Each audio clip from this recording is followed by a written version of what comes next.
കൂടുതൽ വാർത്തകളും വീഡിയോകളും കാണാൻ ഈ ചാനൽ സബ്സ്ക്രൈബ് ചെയ്യുക. കൂടെ ബെൽ ബട്ടൺ അമർത്തുക. എൻ്റെ ജ്യോതിഷ വിഷയത്തിലേക്ക് എല്ലാവർക്കും സ്വാഗതം.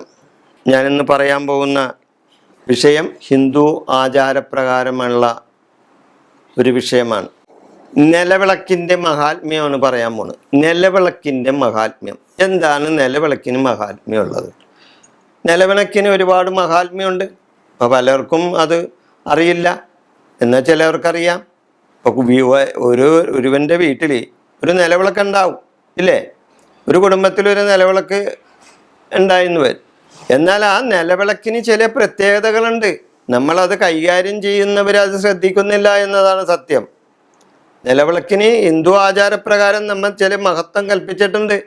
ആ മഹത്വം എന്താണെന്നറിയണം. നിലവിളക്കിൻ്റെ അടിഭാഗത്ത് ആരാണ് ഇരിക്കണതെന്ന് അറിയാമോ? ബ്രഹ്മാവാണ്.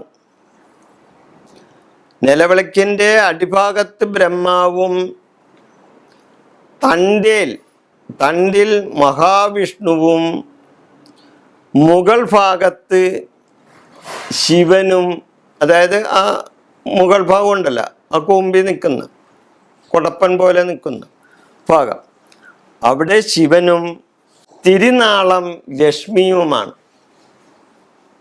തിരുനാളം ലക്ഷ്മിയാണ്. അപ്പം വിളക്കിൻ്റെ അടിഭാഗം ബ്രഹ്മാവിനെ സൂചിപ്പിക്കുന്നു. വിളക്കിൻ്റെ തണ്ട്, നിലവിളക്കിൻ്റെ തണ്ട് വിഷ്ണുവിനെ സൂചിപ്പിക്കുന്നു. മുകൾ ഭാഗം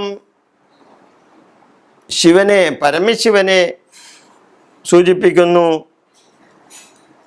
ആ വിളക്കിൽ ഉള്ള തിരുനാളം, അഗ്നി ആരെ സൂചിപ്പിക്കുന്നു? ലക്ഷ്മിയെ സൂചിപ്പിക്കുന്നു. തിരുനാളത്തെ ലക്ഷ്മിയായി കണക്കാക്കുന്നു.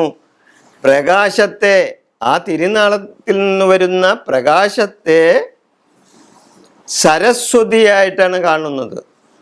ഹിന്ദു ആചാരപ്രകാരം ആ നിലവിളക്കിൽ നിന്നും വരുന്ന പ്രകാശത്തെ സരസ്വതിയായിട്ട് കാണണം എന്നാണ് ആചാര്യന്മാർ പറയുന്നത്.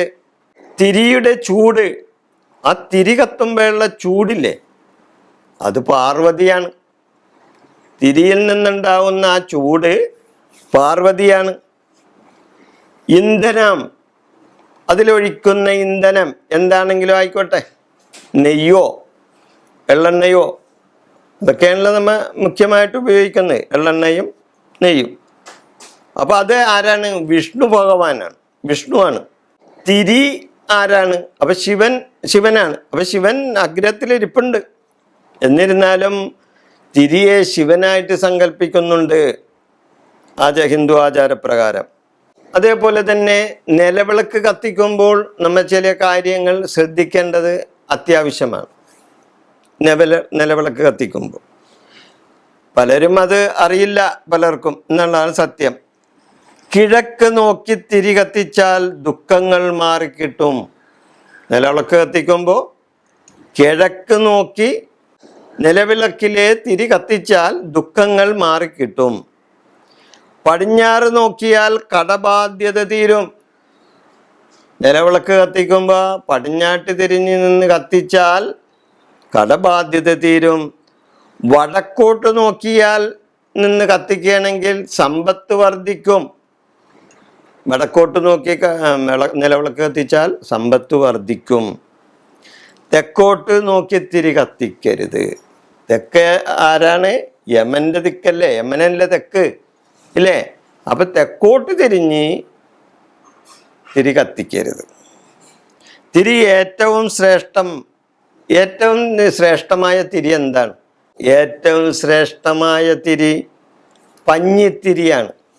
അതായത് കോട്ടൺ പഞ്ഞി കൊണ്ട് തീർത്ത് തിരി ഉണ്ടാക്കി അത് കത്തിച്ചാൽ ഏറ്റവും ശ്രേഷ്ഠമാണ്. അപ്പോൾ ഹിന്ദു ആചാരപ്രകാരം നിലവിളക്കിൻ്റെ മഹത്വമാണ് ഞാനിവിടെ പറയുന്നത്. ഈ എപ്പിസോഡ് ഞാനിവിടെ അവസാനിപ്പിക്കുന്നു. നിങ്ങൾക്ക് നന്ദി, നമസ്കാരം.